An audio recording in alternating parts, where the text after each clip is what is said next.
Good afternoon, everyone. So we'll make a start on the Strategy and Resources Policy Committee for the 18th of November 2024. So first of all, welcome to everyone to this meeting. Just to mention that the meeting is being webcast, so please be careful of what you say. My name is Tony Dyer. I am the chair of the Strategy and Resources Committee, and to my left is Councillor Caroline Goots, who is the vice chair of Strategy and Resources Committee, and on my right is Paul Martin, who is the interim chief executive officer for Bristol City Council. Just quickly outline the emergency evacuation procedure. We're not expecting to have a fire alarm, so if the fire alarm does go, what I'll ask you to do is please leave the room calmly, walk up to the main entrance, leave by the main doors coming through, turn right, go down the ramp, and the assembly point is in front of the west end of Worcester Cathedral. Also just want to mention that there are some council apprentices observing today's meeting to gain awareness around the committee's woe, and I'd like to welcome you all to the meeting. We'll try to be on our best behaviour. Okay, agenda item number 2 is apologies for absence and substitutions. Ian, do we have any apologies and substitutions? Yeah, thank you, Chair. Apologies from Councillor Stafford Townsend, and Councillor Bartle is substituting. Thank you, Councillor Bartle, and welcome to the Strategy and Resources Committee. Agenda item number 3 is declarations of interest. Do I have any declarations of interest from members? Thank you very much. Agenda item 4 is the minutes of the previous meeting.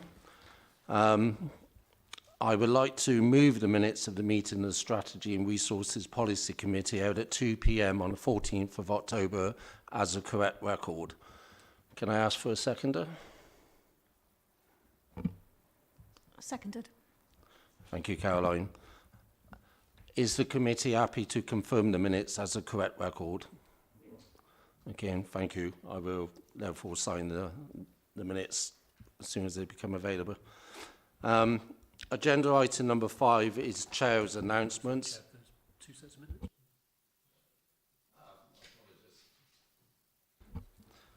Apparently there are 2 sets of minutes. So, because we had an extraordinary meeting of the Strategy and Resources Policy Committee, which was held on the same day, 14th of October, but at 4 p.m. So can I ask if the committee are also happy to sign off those minutes as a correct record? Thank you.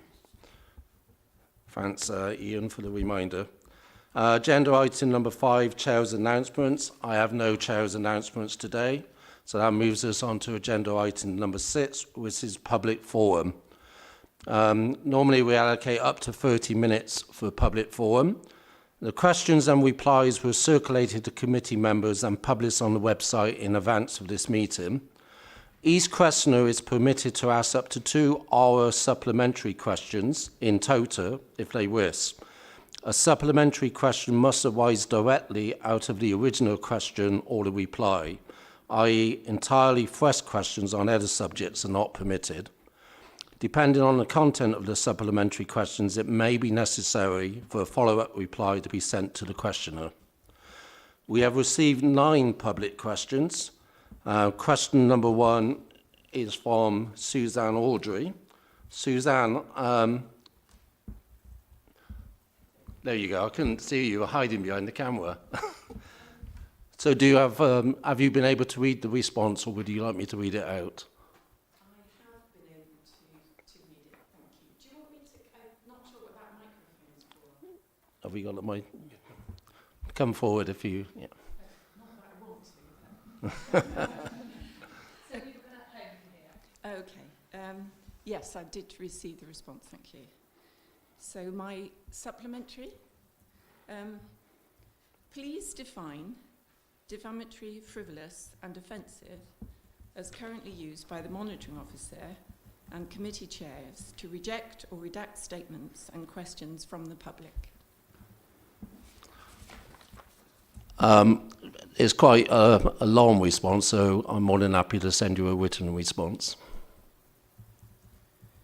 So this is where this is where things get difficult, isn't it? Thank you. So you will, and I presume that will also go on the website as the response to a supplementary question, but that's not my second question. My second question is, why were the council's definitions of defamatory, frivolous and offensive not provided in the written response to my question? I will query that with officers. The written responses to questions are provided by officers. I'm happy to follow that up and find out a further definition of why that wasn't given the response in that way. All right, thank you very much. Thank you. I think I might be public forum, but I'll go and sit down before. Suzanne, you had 3 questions. So was that your response, your follow-up for all 3 questions? I thought there were only 2 supplementaries allowed. Yeah, that's what I was doing. I didn't want you to think that I No.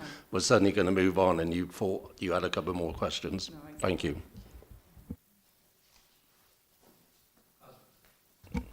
We had other questions from Dan Ackroyd, but Dan doesn't appear to be here, and from Joanna Booth, who also doesn't appear to be here. Written responses have been provided by email to those questions. We now move on to public statements, and we have 2 public statements. The second one is from Dan Ackroyd, who is not here, and the first one is from Suzanne. Okay, there's a lot of repetition here.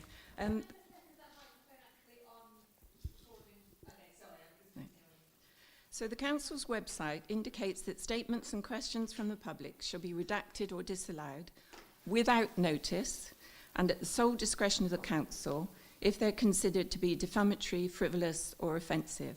So I asked for definitions of those words, and the response I was given didn't provide the definitions. It just repeated the words, defamatory, frivolous and offensive. So frivolous is defined as not having any serious purpose or value, I think. That's one definition. And I would argue that the response I received was frivolous. It does not have any serious purpose or value. And it's not the first time this has happened.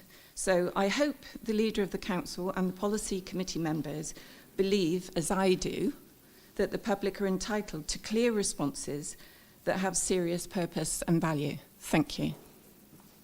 Thank you, Suzanne. Councillor Goots. I just wondered, being as we're not in the chamber, whether it's worth looking in the public gallery of the chamber to find out whether or not anyone's actually gone there. Reception are being very clear about where people are going.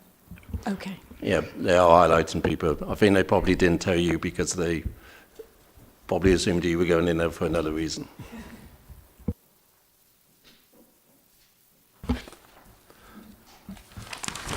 Okay, that brings us to the end of public forum. We now move on to agenda item number 7, which is the Household Support Fund 6, which covers the period of October 24 to March 2025. I would like to advise the committee that this report seeks approval of the Household Support Fund 6 policy and its proposed £4.039 million allocation, including a change of budget to reflect this funding. The report also seeks approval to authorise all steps required to accept and spend the remaining £3 million of the extended allocation. The committee is also asked to note the urgent financial key decision taken in September 2024 to spend £1,021,500 of the Household Support Fund in respect of free school meals food vouchers over the October and Christmas school holidays. This is a key decision as it involves spend of over £500,000 and impacts on more than 2 wards. I would like to invite Graham Clapp, as Head of Service for Revenue and Benefits, to introduce and outline the report. Over to you, Graham. Thank you, Chair. Just a bit of background. I've got Matt Kendall to my right in case the questions get too complicated for me. On the 2nd of September 2024, the Secretary of State for Work and Pensions announced the 6th round of Household Support Fund, as you said, from October 24 to March 25.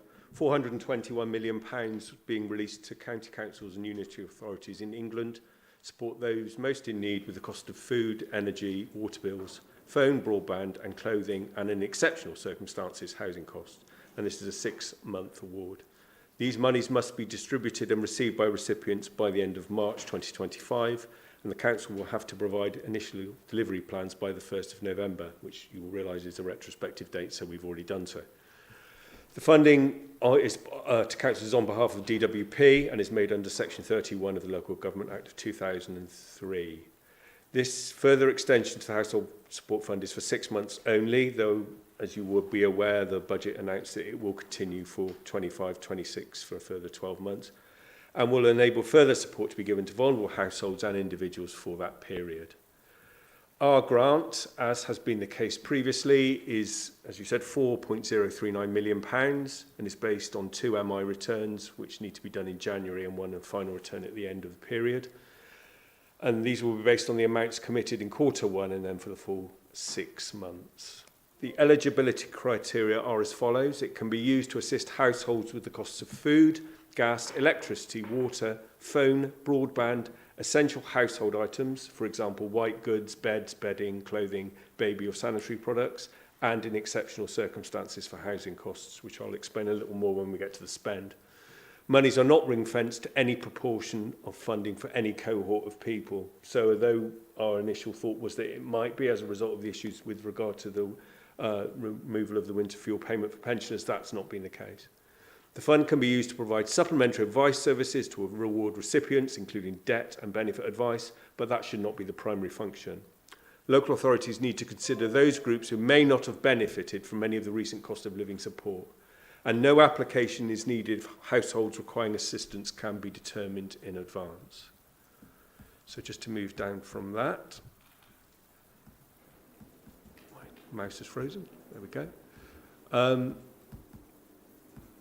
Just to go through the spend as is, the proposal is that we spend 2.043 million of this on free school meals and pupil premium recipients over the school holidays for the last 6 months of the financial year.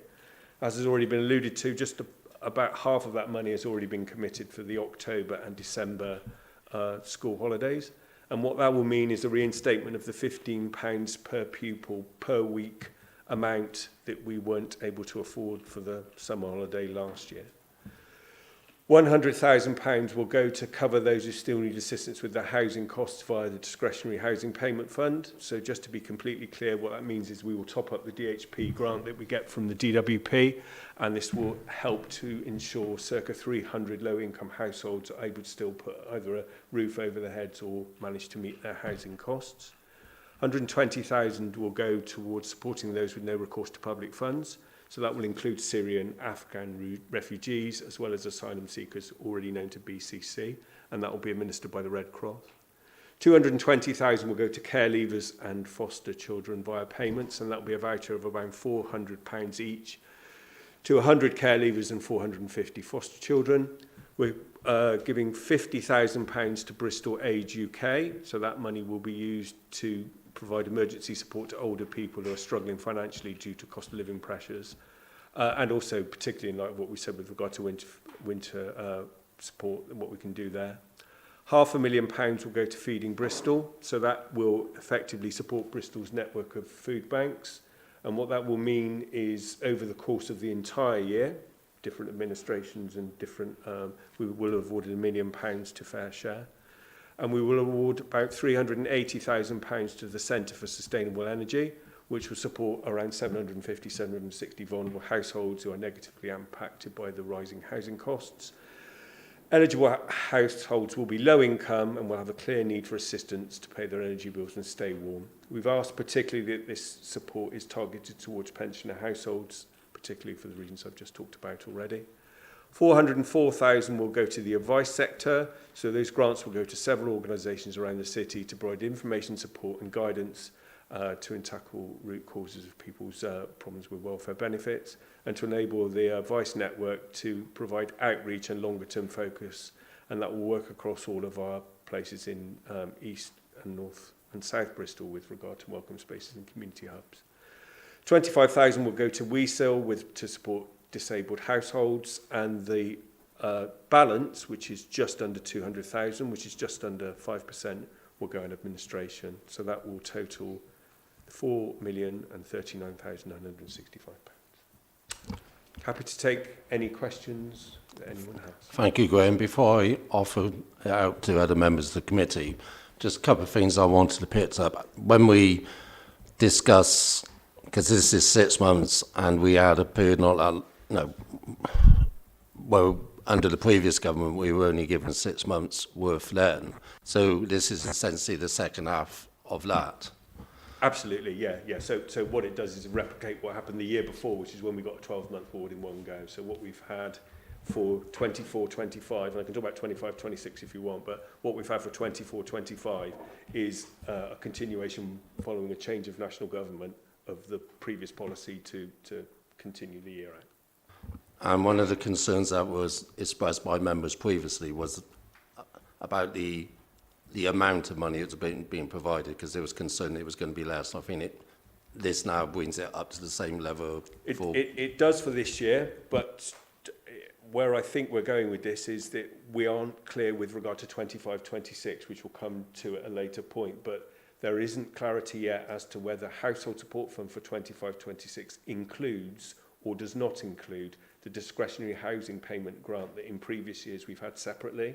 So in previous years we've had 740k separately from DWP for DHP, but both the announcements of the Chancellor and of the Secretary of State for Work and Pensions, Liz Kendall, appear to tie the two up.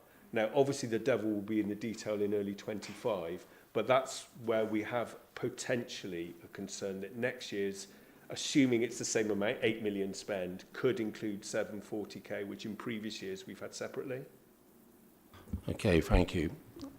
Any questions from other members of the committee? Tim? Yeah, just like to say that we welcome the additional money. I think there was a recognition at the beginning of the year that not only having 6 months, we couldn't necessarily spend everything we wanted to in the summer. We've got them now. That doesn't help us go back backwards, but obviously very welcome, and also welcome the fact that next year we've been told that we get a full year's grant, which will make it easier, and hopefully that summer period where we know it takes the bulk of the funding, we'll get it next year. Just in terms of question, some of this funding that we give out goes through different groups like WESL and UK. I'm just wondering, we know that it is all spent and gets to the people that need it. As was mentioned at the start, because we have to do an MI return twice a year, we have to check with the organisations on a periodic basis. So yeah, absolutely, it does all get spent by those organisations. Any other questions or comments? Councillor Malik? Thank you. Sorry. So my question is basically to do with the data collection and understanding the impact that the fund is having on reducing, household shortfalls and how it's serving the local communities. So in terms of that, this time, there seems to be, if you have a look at page 24, it says very explicitly that some of the money can be used on administrative costs in analysing and data collection. And there is obviously the budgeted amount that we have in there, £197,000. So will we be doing something, and if so, what exactly is that evaluation going to look like? So to answer the administration question, it's pretty much a local authority standard that most authorities take around 4 or 5% of that, and that's what we've chosen to do. Certainly one of the elements that we're looking to do with regard to the data is use some of that money in order to identify those people who might be eligible for pension credit. So one of the well, in fact, the only eligibility criterion in order to get the winter fuel allowance is that you need to be in receipt of pension credit. So we're doing some work with regard to how we can support uptake of pension credit before December the 21st, which is the date by which you would be able to be eligible for the winter fuel payment for this year. So that's certainly one clear area. I don't know if there's anything you want to add. If I understood the question correctly as well, is that some of this was to do with obviously analysis to make sure it's hitting the right people and reaching the right parts of the community. So we already have, as part of some of the grant conditions to each individual organisation, some stipulations there about them doing reports at the end to either prove or disprove that the places where they want to spend has hit home. But we were talking, funny enough, me and Graham, just before we come to this meeting, that we were going to do some kind of report so we could go back and say exactly, you know, those things as well from a strategic point of view throughout the council as well. So we're happy to share those with you as when we get them. Yeah, and I think that would be good. I've seen, like, when some people apply, especially through the Feeding the Bristol initiative, and some of that was through Quartet, and so the feedback and reporting was brilliant. And I'm wondering, you know, if that type of thing can be used in a more kind of strategic manner to, because this 8 million is here this year, it's here next year, but there could be a time when we're going to be quite insecure about some of the stuff, and the council's going to have to pick up some of the, you know, some of the burden. So we need to be clear about where the pressures are. Just to add on to that, and it is a bit of a side issue, but I think it's important. When one of the questions that Director of Finance and I have been talking about is that we've tended with Household Support Fund across all 6 iterations to broadly replicate every year. So what we want to try and do in early 25, and I talked to Councillor Glanders about this actually before it started, as Councillor Glanders and Councillor Gooch came to the last update I gave on this, is perhaps of a smaller than this size group that look critically at what we think we might like to do, because we've potentially got the opportunity to have a bit of a pause and a reflect that we haven't had in the past, because 6-month awards tend to suggest that what we tend to do is what we've always done. And all of this is good. You know, this is all helping people in Bristol who are struggling. But do we want to critically analyse it at a time when we've got a bit of reflection and say, well, you know, it's a small cake. It's only going to be cut a certain way. But how do we best cut that cake? And what, going back to your data point, what information and intelligence have we got to say that that bit really did hit the mark? So what I was going to propose is early 25 is a smaller than the entire group, because, you know, that would be a bit large. That perhaps representatives of each party meet with myself and Matt, and we go through ideas before we get to this stage for 25-6, getting my ears right. Thanks, Graham. I think just a couple of things I added, unless there's any more questions. I think obviously one of the problems we had a situation where we had 6 months, which caused a problem, but there's also, even just having it 1 year at a time is a bit of a problem. Now, clearly, I think the new government have said they're doing a 1 year budget and then looking towards having a multi-year settlement. So presumably we may make some representation to them to say, if possible, and then they may already be considering this, of course, if we could have multi-year settlements for this as well, so that we can plan a bit better further going ahead. Yeah, just 2 quick observations. I mean, the first one is, yeah, you're absolutely right. And of course, the other thing to bear in mind with the last year is the school holiday in the summer is always by far the longest. So if you don't get a 12-month thing, you can't smooth out a year. And we were in a difficult position to do that. And secondly, and I know I've written to you about this separately, we also probably need to weave into those conversations where we go with local welfare provision. So it's a bigger picture thing than just Household Support Fund. It's what we do with the local crisis fund, how we fund it, to what level, and what its scope and remit is. So I promise I'm not trying to turn this into an enormous project, but there are strands to it which all need to feed into each other. Yes, thank you, and thank you for the email as well. If there are no other questions, then I'll move on to a vote. So, for the clarity of the committee and any members of the public present, There are two recommendations for this report, which I'll put to the vote. Those are that the Committee for Strategy and Resources, 1, approves the Household Support Fund policy October 2024 to March 2025 and change the budget to reflect this funding as outlined in this report. And 2, that it authorises the Chief Executive, in consultation with the Chair of the Strategy and Resources Committee, to take all steps required to accept and spend, including procuring and awarding contracts over 500,000, the remaining 3 million of the extended allocation of the DWP Household Support Fund as outlined in Household Support Fund policy October 2024 to March 2025 and up to the maximum budget envelope outlined in this report. Can I get a seconder for that motion, please? Seconded. And can I ask for a show of hands of all those in favour? That's passed unanimously. Thank you. There is also one item to note, which is to note that the Finance Urgent Key decision taken in September 2024 to spend 1,021,500 of the Household Support Fund in respect of meals food vouchers over the October Christmas school holidays. Can I take that as noted by the committee? Thank you. We'll now move on to agenda item number 8, which is the Period 6 Finance Update Report for 2024-2025.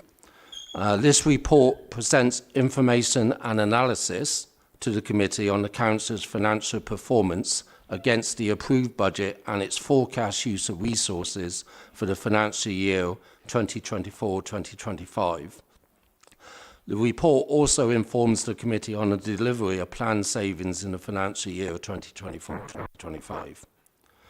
Most of the recommendations in this report are for noting, but there is one key decision as set out in relation to the revised capital budget. I would like to invite Tony Kirkham, the Director of Finance, to introduce and outline the report. Tony. Thank you, Chair. This is the latest in a series of in-year reports in relation to the Council's financial position, members should note that more detailed reports move on to the policy committees where there are specific issues for them. As you say, Chair, the vast majority of the report is for noting, and so just a brief summary in relation to the indicators. For the general fund, we are now anticipating an outturn of an overspend of 18.9 million. That is trending in the right direction, given the work which we have undertaken as officers in relation to review panels of a number of aspects of our day-to-day operations, particularly in relation to procurement and our retention of staff. The other areas in relation to the council's budget, which are significant, include the housing revenue account, which we have seen a trend throughout the year of an area of overspending in this area, based on broadly in relation to the council's response to regulatory issues. That overspend is currently projected at 14.2 million, and that is more of a levelling out to what you've seen in the past. And we also have the dedicated schools grant, which councillors are aware from previous conversations is also showing overheating in year, and we're looking at potential overspend in that space of around 15 million. The other areas, public health, Bristol Harbour, are looking to stay within funds, and the overall capital programme position is, again, we're looking at a reduced spend in year, and there are specifics in the report in relation to the items which will move into future years, Chair. So I think that's a level of summary. Happy to answer any questions, Chair. Thank you. Open up to members of the committee if you have any questions or comments. Councillor Barter. Yeah, I don't know enough about budgeting, so I'm going to ask an obvious question. When we overspend, I suppose there's like tons of reserves that get depleted. Are there any that are looking critical in year? Chair, should the council overspend at the end of the financial year, then we would look at the reserves which were available to mitigate that. The most obvious one is the council's unearmarked reserves. That currently sits at around £24 million. So if there was an overspend in the region of £19 million, that would give us a balance of 5. We would obviously then have to replace the use of that reserves in future years, because the unearmarked reserve, we keep it around 5 to 6% of net budget requirement, which is good practice to take into account any shocks to the system. Thank you. Any Councillor Mack? That button. So some of our in-year, I think we're making some progress in year in terms of controlling spend, and how is that being taken? Do you think it's creating some good behaviour in terms of being very careful with our spend? Is it creating problems, difficulties? What's the sort of feedback? The various different review and support groups have all had, I think, a positive impact into the overall position. We've been operating them for 2 or 3 months now. You can see that the information, the top line is trending in the right direction, and I'm confident that that will continue. But obviously there are still various unknowns within the council's budget which will need to be considered as and when they occur, or we become aware of them throughout the year. So it maybe not a linear progression in relation to that space. But yes, I believe there has been positive feedback for those groups and positive outcomes. The number of applications or number of issues which are being raised with those groups is starting to reduce. And I think that's a positive, because I think there is a level of self-control at the service level, given the size and scale of the council's issues. So therefore that management is being undertaken at that local level, which again I think is a positive. So broadly a positive direction, but obviously still quite a significant way to go for the council with a £18-19 million overspend projected. Paul, I think you wanted to come in.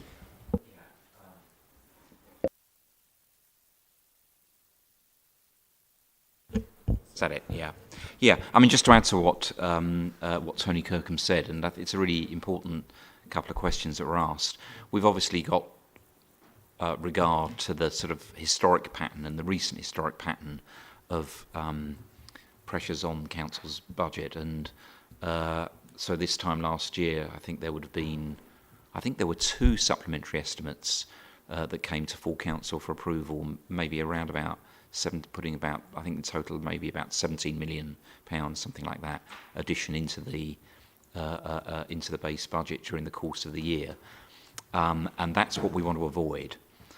So that is absolutely what we want to avoid, a position where we are needing to amend the council's spending decisions in year, and of course we won't know until the end of the year how close we get to coming within cash limited budgets, but we hope we will. We intend to. We think we will. And in future years as well, it's also important. So thinking about the budget construction for next year, that we have a mind to budget construction in such a way that the council is able to meet its obligations and its commitments within allocated budgets. So although the pressures on council services are immense, particularly in demand-led budgets, and you all know where those are, the discipline that we're trying to get to is a point where the council does live within the budget that it sets in February each year. And I'm looking at Tony now, but I think we've got a degree of confidence that we will achieve that by the end of the financial year. Chair, We're certainly trending in the right direction.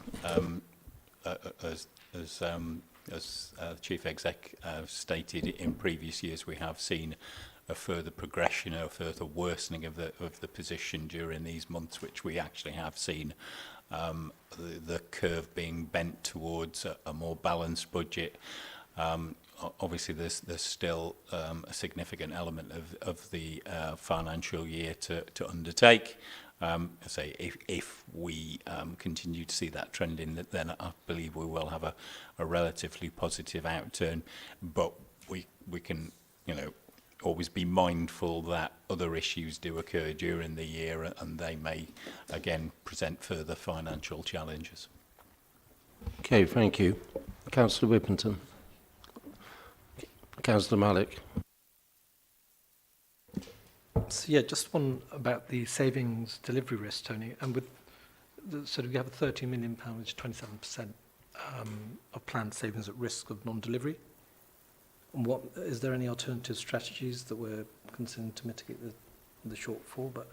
And how does that compare to previous years, I suppose, with regards to delivery rate? And I suppose what lessons are being learned for future, just to enhance our performance as a council? So we're currently at the half-year point trending at the 70% delivery of savings level, which is relatively consistent in recent years. But obviously we still have, at this point in time when we're reporting this, still some 6 months to improve that overall position. Where savings plans have had to be adjusted, then departments are looking at alternative savings in year, which may be one-off, which give us mitigation in year, while savings plans are developed and delivered going forward. As we discussed it, audit committee on a couple of occasions, we have looked at the experience in relation to council's delivery of savings and responded to that in a number of ways. One thing is we brought forward the budget process. So we brought that forward by several months in relation to how it had looked at in previous years. And the level of detail in relation to the savings proposals has increased significantly. So the intention is that the savings proposals, which will have to be considered and hopefully approved by council in February next year, they're actually in a place where they can move into delivery very quickly. Even some of them which are being considered by policy committees as part of their current set of considerations means that those savings are actually already being implemented before they hit the full year. So bringing it forward, being much more realistic in relation to the delivery timelines and being very clear about what we think the hurdles are and how we resource managing those hurdles. So I am hopeful that moving forward to the delivery rate will significantly increase. Thank you. Any comments or questions from anyone else? Okay, in that case, I'll move on to the vote. Well, first of all, we have some noting to do. So I'm going to take a glass of water. So bear with me as I read through the 10 items for noting. So can I ask that the committee notes, 1, the Council's General Fund forecast outturn revenue overspend of 18.9 million at P6 2024-2025 against the Council approved budget of 533.7 million. 2, the performance on delivery of savings, which can be found in Appendix A1, Section 3, Tables 3A and 3B. 3, the additional rated net risk of £5.6 million per the Risk and Opportunities Register in Appendix A1, Section 4, Tables 4A and 4B. 4, the Council's outturn position of 14.2 million overspend within the housing revenue account to be transferred to the HRA General Reserve at the year end, Appendix A1A, Section 5.3. 5. The council's outturn position of a 31.6 million overspend, which is a net 15 million in the dedicated schools grant, and that this brings the carry forward deficit to 90.2 million. Following the application of the DFE's 24-25 safety valve, combined with contribution from the general fund, a total of 52.1 million is forecast to be carried forward at the year end in the DSG deficit reserve. This is Appendix A1, Section 5.4. 6. The break-even position on public health services, Appendix A1, Section 5.5. 7. The break-even position on the Bristol Harbour Fund, Appendix A1, Section 5.6. 8. The Council's forecast underspend of 34.2 million against the capital programme revised budget for 24-25, comprised of 15.5 million underspend on the general fund, including 8.1 million underspend on corporate contingency and adjustments, and 18.7 million underspend on the HOA. This is Appendix A1, Section 6.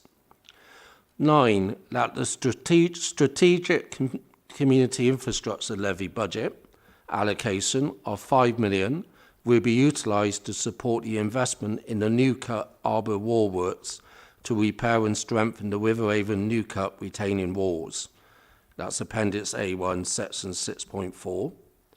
And 10. The urgent key decision by the Chief Executive in consultation with the Chair of Strategy and Resources Committee to approve spend of 1,021,500 to assist 22,700 free school meals food vouchers for the October and Christmas 2024 school holidays. That's Appendix A3. Can I ask committee to note those items? We then have one vote, so I would like to move that the committee approves revisions to the revised capital budget to incorporate the reprofiling of up to 18.7 million HRA budget into future years following the 18.7 million forecast underspend at P6. Can I have a seconder for that? Seconded. Can I ask for all those in favour to show their hands, please? All those against? That vote 6 in favour and 3 against.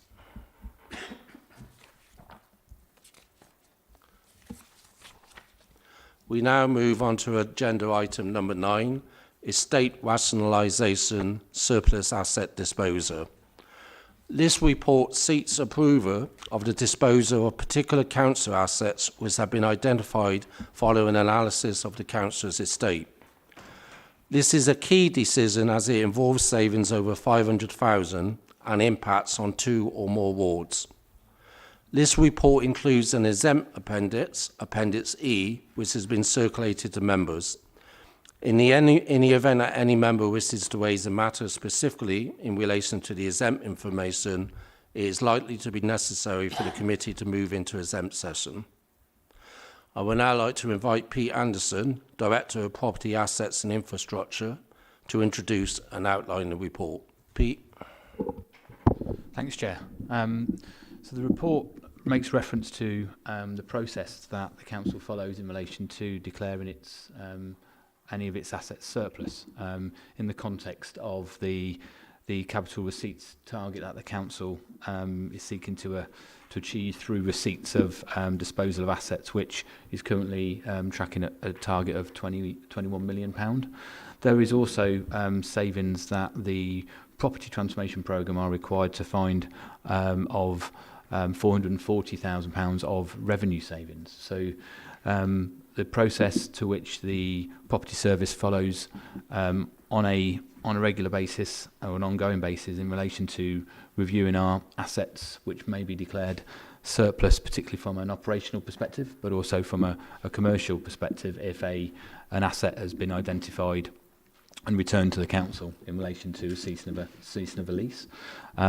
We've been operating this process, bringing assets that are deemed surplus to committee and also previously to cabinet for over several years for full transparency. So Appendix A does contain 5 assets that have been declared surplus. We follow a surplus process where when an asset that is declared operationally surplus, we engage with all divisions in the council to identify whether that asset could be repurposed for a number of opportunities and benefits to the council. Firstly, for housing, so work closely with our HRA colleagues to see whether it could be repurposed for housing, but also colleagues within our children's services and our adult services to see whether the asset could be repurposed for accommodation. So there, of the 5 within Appendix A, there aren't any that have been identified suitable for housing, through our HRA, for temporary accommodation or for our housing stock. However, working closely with our adult colleagues, we have identified 3 that can be repurposed, working with adult care and registered providers to seek accommodation for supported housing, but also potentially for revenue saving. There are 2 assets in the Appendix A that are currently vacant, but also are deemed not suitable for repurposing for supported housing. So that totals a list of 5. The report does bring to light, as under its purpose, that we've also identified and working closely with this group through the property working group. So there will be a task and finish group where we will walk through the surplus asset process and how we approach our estate rationalisation, bringing to life our capital tracker, as well as a process that we follow, and to seek how we can improve that. I think I'll leave it there. I think the details in the report, and happy to take any questions. Okay, thanks, Pete. Any questions or comments? Councillor Gillandris. Thank you, Chair. I don't have any issues with Appendix A1, but I do have a serious concern with exempt Appendix E, I'm afraid. So we will need to move into exempt session at some stage. Okay, well, we have to go into exempt session for the next item on the list anyway. Does anybody have any questions for this non-exempt session? Councillor Mack, Councillor Goots. Oh, sorry. I thought yours was about the exempt session. Right.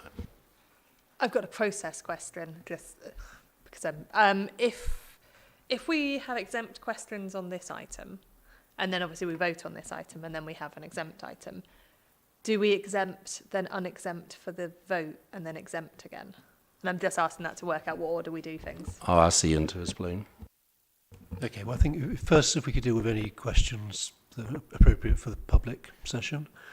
I think Councillor Goulandris has indicated he's got questions on the exempt appendix. I think we need to exclude the press and public and go into exempt session to deal with those particular questions. I think we then need to come back into open session so the decision on this report is taken, if you like, in public session. So we conclude this item totally, and then we go on to the other exempt item. Councillor Goots. Yes, so my question really regards obviously the items that we've actually got on the list today. All of them have got someone who wants to use them, so adult services, supported housing, etc. At the moment, they are currently sitting empty. Is that true? Yes. Yeah, okay. So I wanted to know why we've got something like 600 people living in caravans in the city.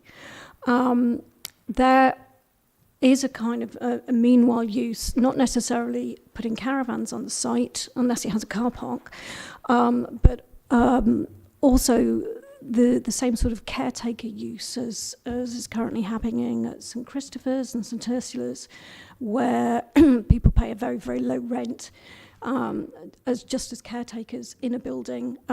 It's as long as there are showers and toilets available. Is there any opportunity to repurpose some of the buildings in the meantime for that use before building work starts, etc.? So the service, when we review surplus assets, we'd look at all eventualities in this case, knowing that the housing crisis that we do have in terms of the condition of the buildings. It was deemed that it was in the best interest of the council to dispose because of the cost it needed to it turn into a meanwhile use for accommodation. So therefore, they've been brought here for surplus, not for meanwhile use because of the current condition. Some of these properties have been vacant for some time.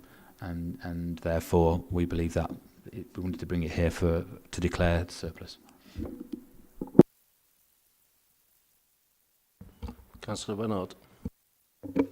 So I've got some finance questions to kick us off. The General Fund is reporting an underspend on its capital programme of 15.5 million. How much of that is grant and how much of that is general? If that makes sense as a question. I would have to do the analysis and report that back to you, Chair. So, okay. So, follow-up question then.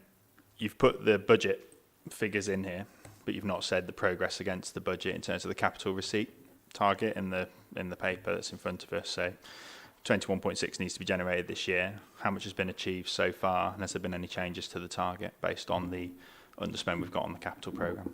So we're currently tracking at about 15 million. So the service is actively working to see how we can close the 6, with the target still currently being 21, but that's under constant review with finance colleagues.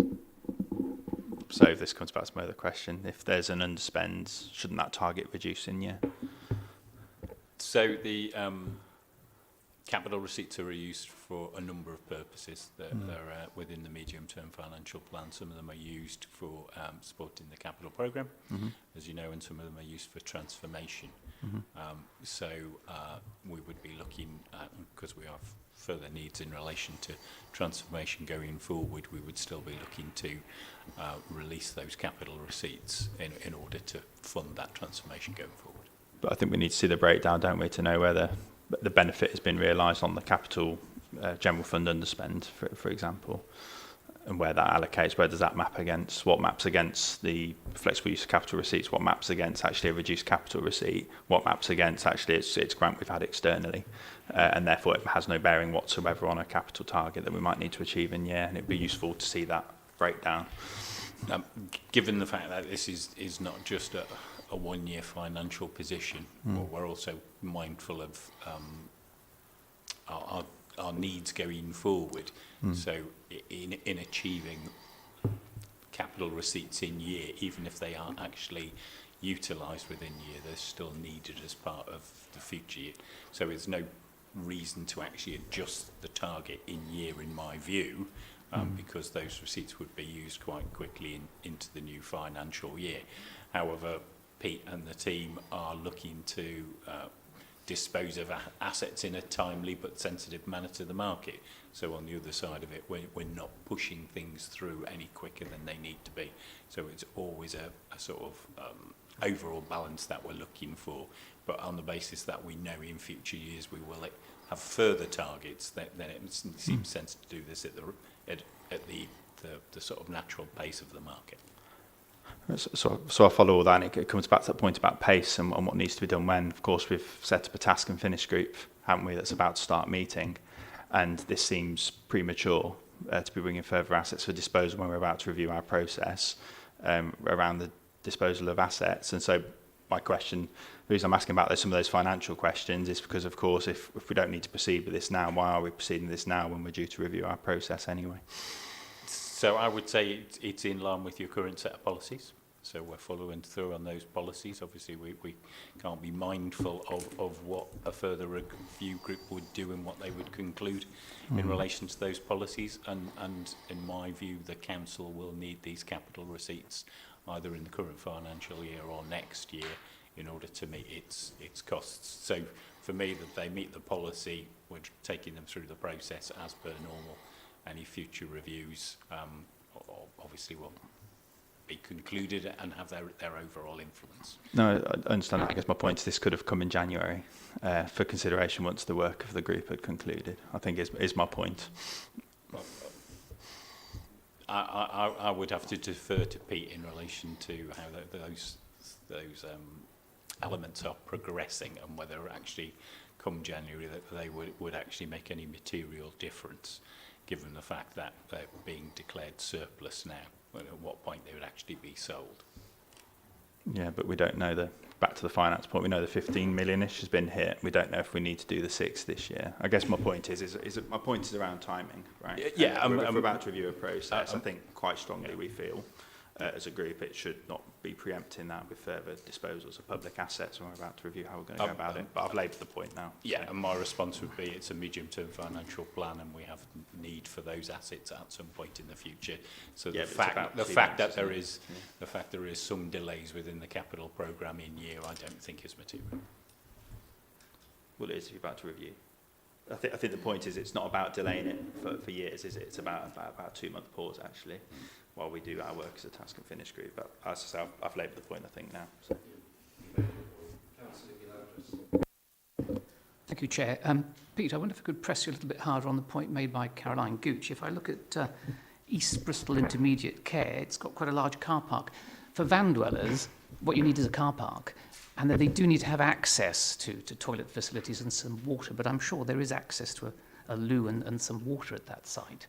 So it would be possible to have that as a meanwhile site, I think. And maybe some of the other properties also, but I can't quite see the size of their car parks. I guess that, yes, it could. In the context of the council's approach or policy to van dwellers, we would, purely from a property perspective, looking at an asset that we could dispose confidently to achieve the capital receipt and the revenue saving. And currently, we don't have an approach within the surplus asset approach that identifies a route to look at a viable van dwellers site. So that's something that we could look at moving forward. But currently, we would engage with our divisions, and I would expect colleagues in the relevant team to flag if that was something that we should be considering. But at the moment, that's not part of the process. I think it should be, and I can see that Caroline also wants to come in and... Yeah, I think there might be, I hate to use a term from Mayor Rees, but let's not let the perfect be the enemy of the good. So the fact is we've got people living in leaky, dilapidated, crumbling caravans with no sanitary provision, going to the toilet on the downs. We've got children picking up used toilet paper. This is all over the city. This is happening with people living in absolutely appalling conditions. And surely any roof over their head of any description or anything with sanitary facilities is going to be better than nothing. So we do need to think of a way to use these sites rather than having them sitting empty whilst they're either looking for a buyer or them being redeveloped, so that we don't have them empty at any point. Can I just make a suggestion? As has been mentioned, there is a property group is being set up. It's probably too late for these items, but maybe that might be something that might be considered as part of that task group. Do we have any more questions? Councillor Whipperton and Councillor King. I'll let Ellie go first in case she's going to...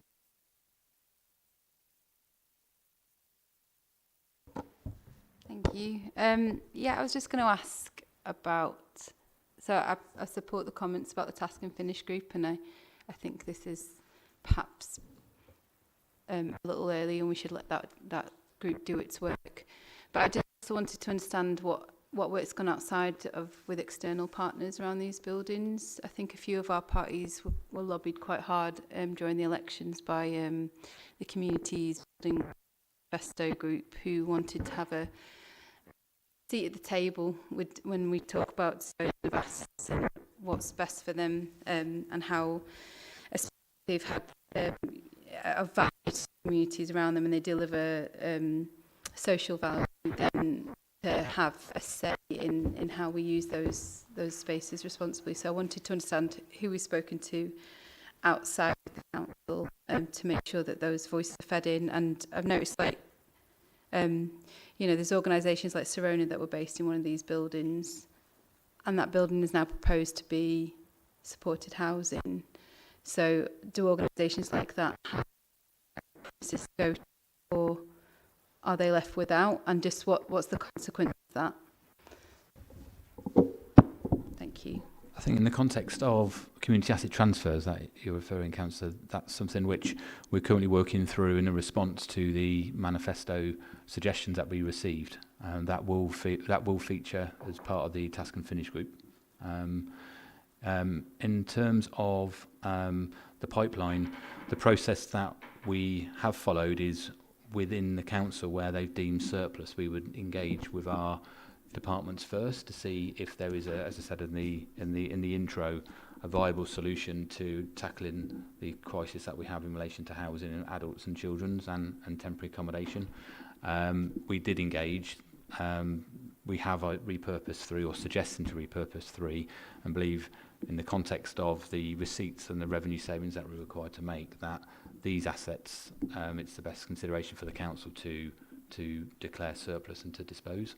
In terms of the process moving forward around surplus asset engagement with more members is very important at an early stage, and that's something that we're wanting to walk through with the task and finish group to identify the process and see where that process can be improved.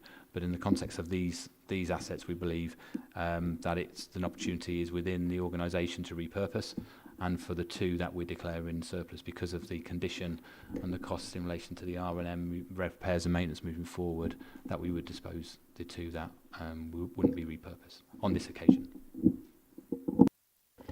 Okay, so I guess it's I respect. Sorry, this microphone's horrible. I appreciate the perspective on that, but this is a political point as well. In that we've had that challenge put to us, haven't we, by different organisations in the city who want to see a change in how we do this. And again, with the question on Serona, you know, who are an amazing place-based organisation and now aren't using that premises for whatever reason. That's kind of part of this as well, is that I'm sure many of us don't know these buildings very well, so we don't have the necessary background or understanding of what they mean to those communities, whether they mean something or not. There's probably something to address there in the committee working group, I think, on how we can try and get a bit more around that. But yeah, I think it's just a challenge to us on how we use our buildings, regardless of whether they're in the community asset transfer process or set for disposal, and how we can best use them and make sure that community organisations, and we're having that preventative approach as well. Yes, we've got huge pressures that we need to solve, but we're never going to get to that upstream part if we only see it through that how to solve the black hole in the budget problem. So I'm just really interested in where we are as a committee politically in having that upstream approach and making sure that our buildings deliver for our communities and our community organisations. And do that really important social value work. Okay, I just want to briefly respond to that as well, because I think it is an important point that is being made.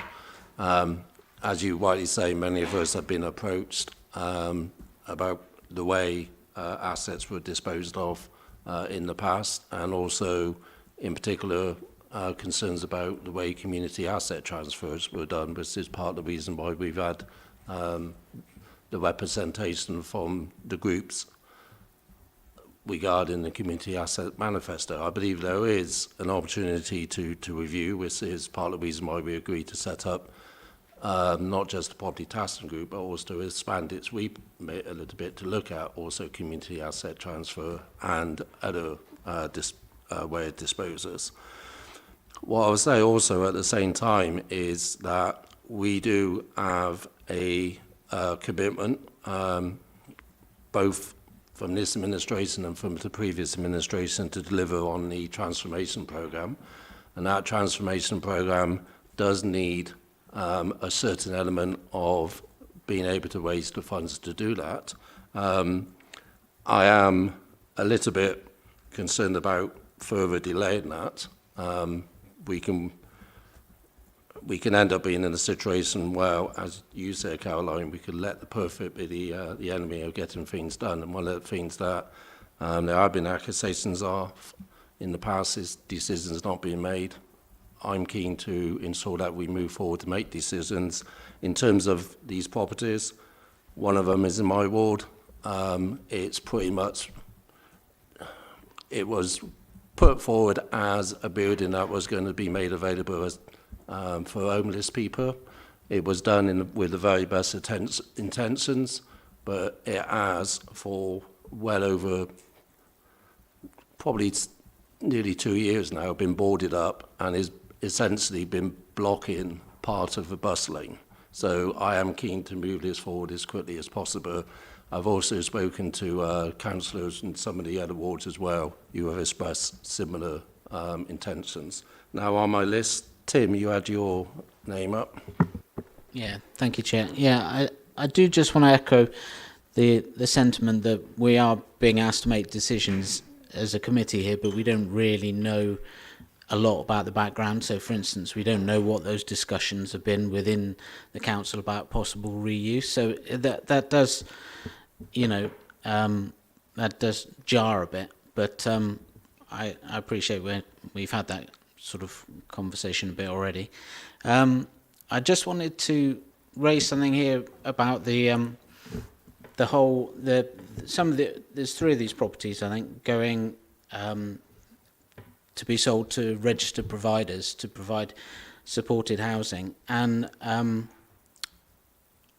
I'm a bit concerned that the model we have is that all registered providers also provide the housing, and I do think there's a conversation to be had about us owning the housing and registered providers coming in to provide the care, because one thing I know from my own experience is that the registered provider who provides housing will charge the entire amount of benefit that they can get for a house, which isn't the greatest use of public money when you know that it's not necessarily the going rate for that property. But also, if the registered provider goes bust, then the entire provision for those people is lost at that point. And therefore, I do think there is an argument for us to be had for possibly the properties to remain in public ownership, and then for the provision to be done through outsource. But I appreciate that's not necessarily a conversation that we would have in this committee's more adult services, but I wanted to raise it because I do think it's something that we need to consider when we're looking at all these properties, is whether, you know, having them in our ownership gives more certainty to the provision long term for those adults. Thank you, Tim. Next on my list, I have Councillor Bartow. I think, Labour are raising an interesting point of timing. I am on the property working group by coincidence, even though I'm not on this committee. So I think making sure that like whole process is up to date and that we're happy with it going forward is one thing, but I suppose I kind of looked at some of the past papers of like the sorts of things that have been brought forward and the sorts of proposals that have been made for what they can turn into, and sort of the last 4 years of Labour, the Labour administration, these have kind of come up, and I felt like these are sort of kind of average for like compared to what's come before. Only 2 of them are disposal. Tony's in charge. One of them is in Tony's ward, and he's verified that it makes sense. So that, to me, sort of only leaves number 4, Delaware House, that I don't really know anything about. But I suppose, Tony, if you're assuring us that the ward councillor knows about it and is fine with it, then I suppose I don't really have a strong incentive to defer the decisions on this. Can I just quickly respond to that? I mean, these papers have been published, and obviously we had a agenda set of meetings. The papers were published the week before. I am not going to speak on behalf of individual ward councillors. However, there is the opportunity for them to put statements into this committee about the items in their particular wards if they chose to do so. We have had no public statements. And I think it is incumbent upon individual ward councillors, if they have particular concern about assets within their wards, to come forward and express that. Yeah, I suppose that's fair enough.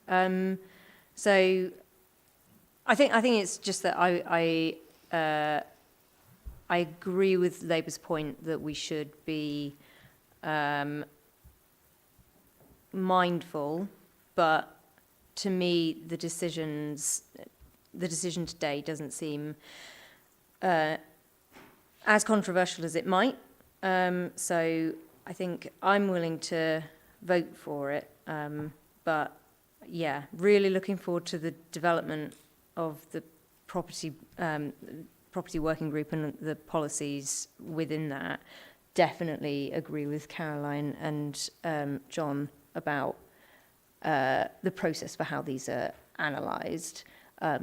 Whilst I think we have followed our current policies, I do think that they're inadequate. However, I don't think these particular sites would be recategorised probably on the basis of the changes that we're likely to make. So I think I'm happy to vote for this, but I do take the point that it's a little bit controversial to do so when we're about to change the policy.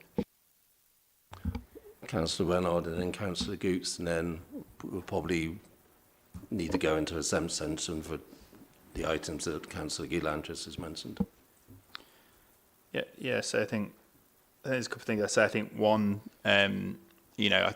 engagement with ward councillors, how proactive has the administration and officers been on that? I think would be a fair question to put. I think it's just an expectation that they can come and put in a statement and read all the papers. It should be a two-way process. I think is the first thing I'd say. I think secondly, I think proceeding with this today undermines the whole purpose of that property task and finish group, gets rid of any goodwill. It just carries on a fire sale of council assets. And so what I'd like, and I'm not being convinced that actually there's an immediate financial need, that it can't wait 2 months whilst the property task and finish group does its work. So I think I would like to formally propose that we move to defer this item until such time as the property task and finish group has completed its work. You formally put in a motion to defer. Do you have a seconder for that?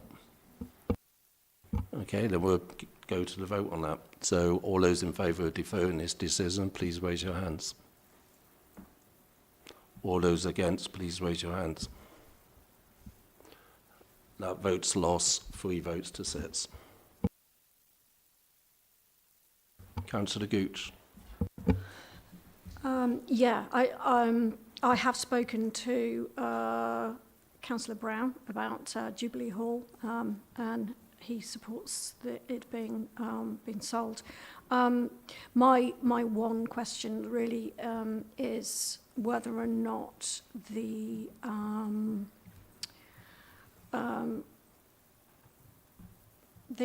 adult services who have expressed interest in having these as sold to a registered provider, have they actually done the sums on how it stacks up financially as a registered provider where we're buying the service versus us delivering it ourselves?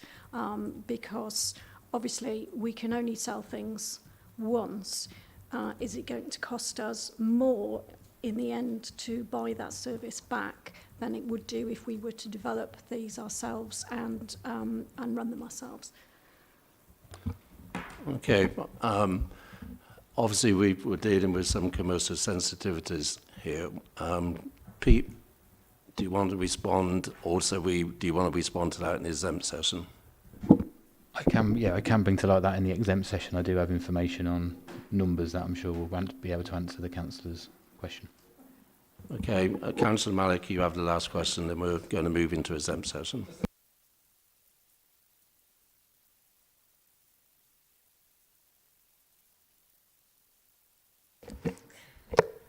just a couple of questions on the financial side of it. One of the things I saw in the report was there was a anticipated loss of £75,000 in rental income annually due to disposal of all four, I think, or maybe one or two of these properties.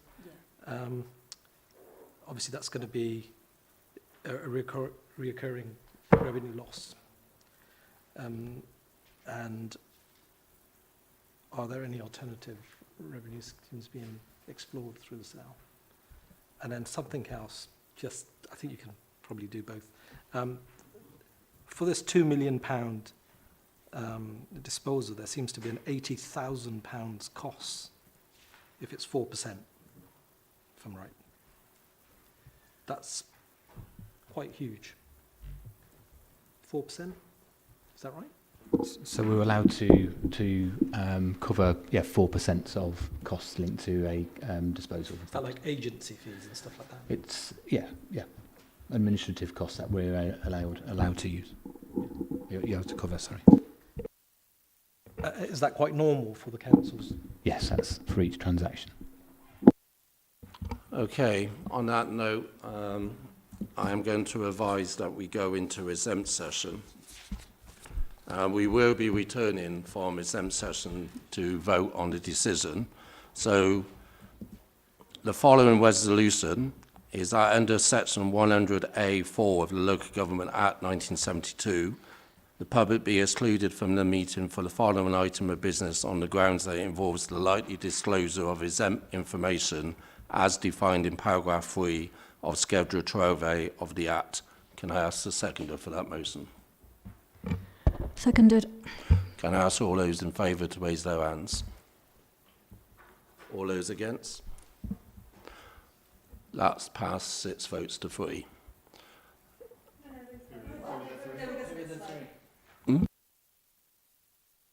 You voted. My apologies. I thought you put your hand up separately. So you voted in favour of going into exempt session? Yeah. And so did everybody else. Right, sorry, my mistake. It's because I'm looking that way. I need to synchronise hand raising better. So that was passed 9-0. And I obviously can't count small numbers. So I'm afraid we're going to have to ask members of the press, members of the public, to leave us for the moment until we're going to have a 5-minute comfort break as well.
Okay, we're back into live session again.